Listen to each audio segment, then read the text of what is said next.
कार्रवाई की उम्मीद की जाती है, उससे ज्यादा सख्त कार्रवाई होगी।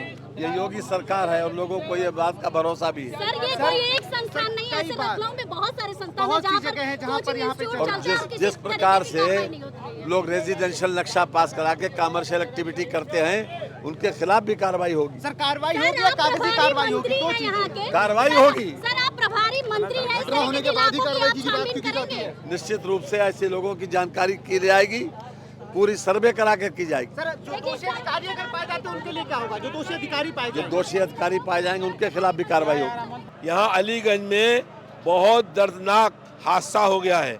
यहाँ पर एक कोचिंग सेंटर में भीषण आग लगने से 15 लोगों की मौत हो गई है और कई लोग बहुत गंभीर रूप से घायल हैं।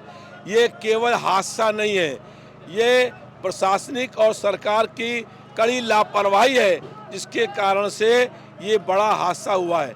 ये आवासीय क्षेत्र है और यहाँ पर कमर्शियल काम हो रहा था, कोचिंग खोली गई और उस कोचिंग की परमिशन दी गई और देखा नहीं गया कि इसमें फायर सेफ्टी सिस्टम लगा है कि नहीं। इस कारण से यहाँ पर भीषण आग लगी है। ये तय हो कि इसके लिए कौन जिम्मेदार है और जो इसके लिए दोषी और जिम्मेदार है उसके खिलाफ कड़ी से कड़ी कार्रवाई होनी चाहिए। इसकी हर बार जब घटना होती है तो सरकार कहती है कि हम जांच कराएंगे और कोई जांच के बाद कोई कार्रवाई नहीं होती है। इसलिए एक न्यायिक जांच हो और इसमें जो लोग जिम्मेदार और दोषी हैं उन पर कड़ी से कड़ी कार्रवाई हो।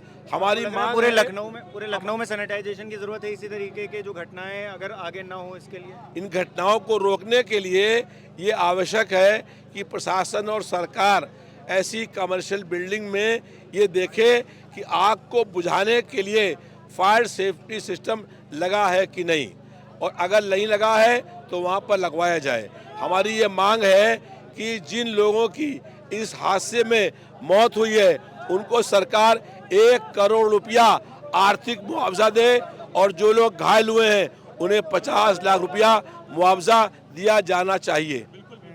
अच्छा मुआवजा तो ठीक है, मातृत्व कहाँ आएगा? जिस बच्चे की जो बच्चा गया है जिसको माँ को क्या मिलेगा?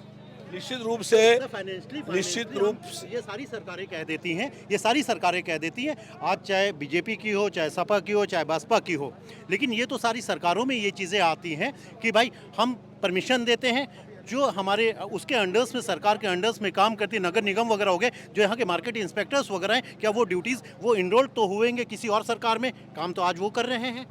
देखिए, आज जिस माँ ने अपने बेटे को इस कोचिंग सेंटर में भेजा पढ़ने के लिए, इसलिए कि उसका भविष्य अच्छा हो जाए, और आज उसके बेटे की यहाँ पर मौत हो गई, और इसके लिए जो जिम्मेदार लोग हैं उनके खिलाफ कड़ी से कड़ी कार्रवाई हो।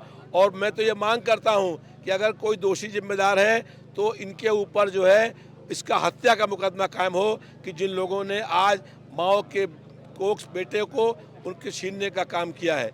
और जो आपने कहा सच है कि जो प्रशासनिक अधिकारी हैं उनको समय समय पर ये जांच करनी चाहिए कि इस कमर्शियल बिल्डिंग में फायर सेफ्टी सिस्टम लगा हुआ है कि नहीं लगा हुआ है। अच्छा, ये रेजिडेंशियल एरिया है लेकिन कमर्शियल एक्टिविटी इसमें बहुत ज़्यादा है।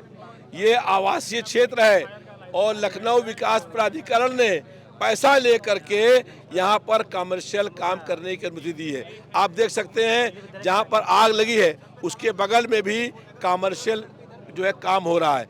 जब ये आवासीय क्षेत्र है तो इसमें कमर्शियल जो है ये ऑफिस कैसे खुले, कैसे कोचिंग खुली, इसके लिए जिसने परमिशन दी उसने क्यों नहीं देखा कि यहाँ पर जो है वो आग लगने का सिक्योरिटी सिस्टम बुझाने का है कि नहीं है। तो इसके लिए जो जिम्मेदार हैं उनके खिलाफ कड़ी से कड़ी कार्रवाई होनी चाहिए। बच्चों को न्याय कैसे मिलेगा? बच्चों को न्याय ऐसे मिलेगा कि उनके परिवार के लोगों को सरकार 1 करोड़ रुपया मुआवजा दे और उनके परिवार में किसी एक आदमी को सरकारी नौकरी देने का काम हो, और जो लोग इसमें दोषी हैं उनके खिलाफ कड़ी से कड़ी कार्रवाई हो, वो गिरफ्तार हो। आपको लग रहा है इतना काफ़ी है? नहीं, काफ़ी तो नहीं है, लेकिन जो लोग इसके जिम्मेदार हैं उनके खिलाफ कार्रवाई हो, वो जेल जाए, और सरकार जो है 1 करोड़ रुपया तत्काल मुआवजा दे जिनकी मौत हुई है, और जो लोग घायल हैं उनको 50 लाख रुपया आर्थिक मुआवजा दिया जाए और उनके परिवार में जो भी हो एक व्यक्ति उसको सरकारी नौकरी मिलनी चाहिए।